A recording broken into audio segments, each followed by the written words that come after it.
Hello again, dito Kachika Live. Kumusta po kayo mga Kachika? Heto na naman po tayo para sa ating panibagong showbiz update. Inamin nga po ni Mr. Oyo Soto na nalulung nga po siya sa masasamang bisyo noong kanyang kabataan. Sa online show nga po sa YT ng kanyang pamilya, ang House of D, nito nga pong November 7, 2025, ibinahagi nga po ni Mr. Oyo ang matinding pinagdaanan niya bago natagpuan ang pagbabago sa pamamagitan po ng kanyang pananampalataya. Ang House of D ay binubuo nga po ni Mr. Oyo ang kanyang ina na si Ms. Dina Bonavi, kapatid nga po na si Ms. Danica Soto at ang asawa nitong si Mark Pingris at syempre ang misis niya si Ms. Christine Hermosa. Bawat episode nga po ng kanilang online show ay may mga paksa silang pinag-uusapan at pinagdidiskusyonan. Sa latest episode ng kanilang vlog, ang naging paksa nga po ay tungkol sa honesty at integrity. Kaugnay nito ang usapin ng talamak na korupsyon sa bansa bunsod ng mga politikong dadid nga po sa kapangyarihan. Isa-isa nga po nagpahayag ng sentimento sina Ms. Dina, Danica, Christine at Mr. Mark Pengris kung paano nila nakakitang huminto at mawala ng tuluyan ang issue ng korupsyon. Nang si Mr. Oyo na po ang magbigay ng kanyang pahayag, naging personal ito para sa kanya, lalo nang i-relate niya po niya ang korupsyon na pinagdaanan niya noon. Dito inamin niya po ni Mr. Oyo na minsan na siyang nalulong sa masasamang bisyo, tulad niya po ng pambabae, pang-inom ng alak, paninigarilyo at pagdidroga.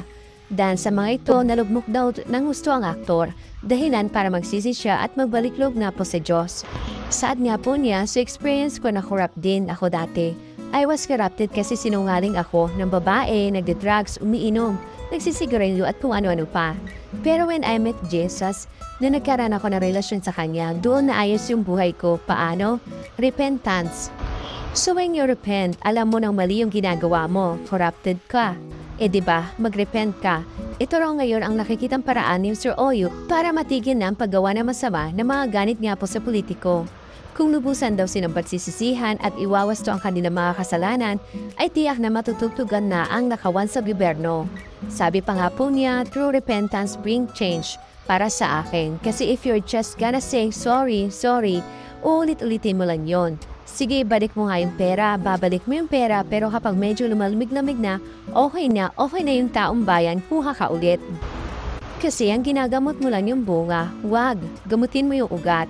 Hinggil na po sa pinagdaanan noon ni Mr. Oyo, sundot na tanong sa kanya ng inang si Ms. Dina, paano nagkaroon ng awakening na kailangan mo nang baguhin? Siguro nakaramdam ka na isang matinding parusa o isang matinding experience para magising ka. Sagot nga po dito ni Mr. Oyo, isi-shortcut ko na lang yung testimony ko. Yung time na I was doing drugs, naubos na yung pera ko, naubos na yung savings ko, humiram na ako kay Ate V. Ito nga po si Ms. Danica Soto ang kanyang binabangkit. Noon ng kotse, kina Mark, mag-asawa na sila noon. Pinahiram nila ako ng kotse because I sold all my cars.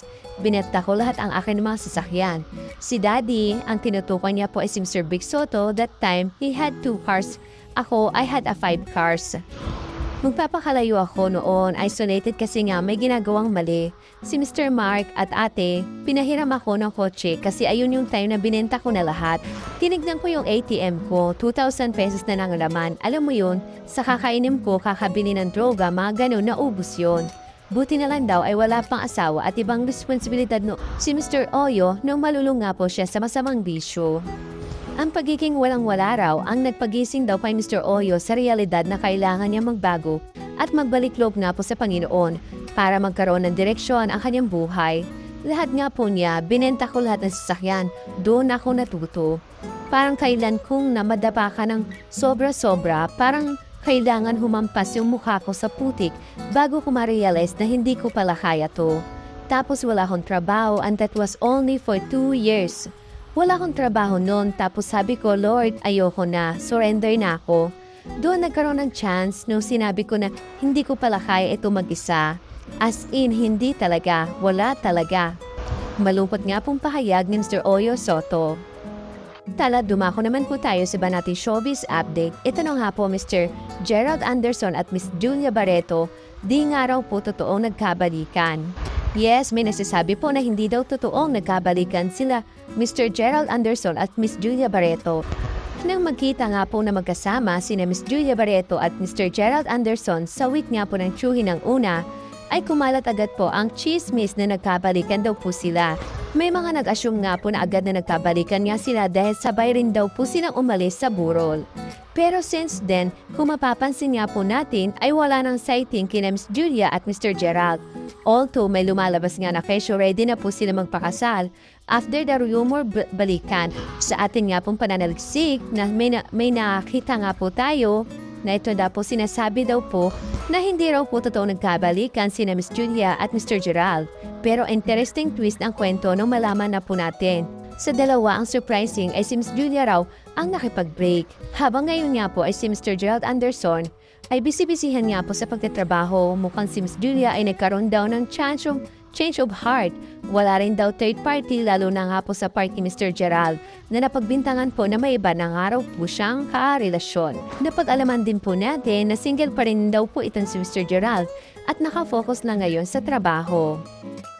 Thank you for watching. Kung nagustuhan niyo po ang video ito, subscribe na sa Starlight Showbiz YouTube channel and please don't forget to hit the bell button for our latest updates.